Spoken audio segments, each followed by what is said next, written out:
Good afternoon. My name is Justin Hardy. Today we're going to be talking about Robert Owens and Owenism. Specifically, we're going to talk about Owenism and its relationship to the idea of the modern community. Now, Robert Owens, throughout his life, received a lot of labels from communitarian, socialist, environmental determinist, social innovator, but probably the one that stuck the most was utopian theorist.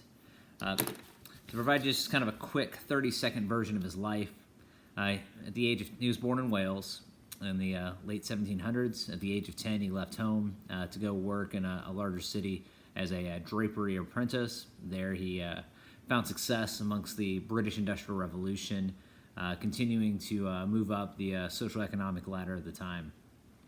In 1799, he would marry into a prominent family, Scottish family, in which he would take control of a new Lanark mill. There, he spent the next 25 years really kind of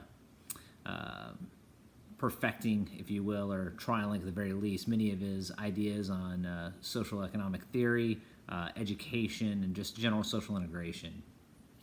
And in 1924, he would be invited to speak in front of Congress and the president-elect and present his ideas.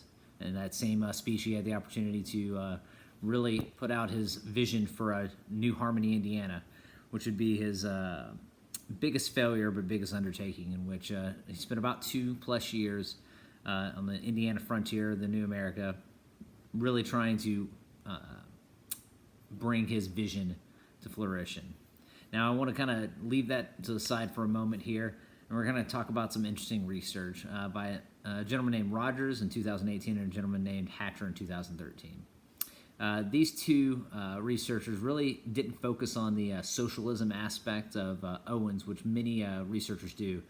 They kind of fixate on the fact that he was a proponent of public property, was against traditional marriage, and they kind of get wrapped around sort of the almost 1960s counterculture aspect of it, and focusing on that at Owens. But really, these two authors look at, instead of his contributions to social and economic and governance theories, really they look at his contribution to community theories and education.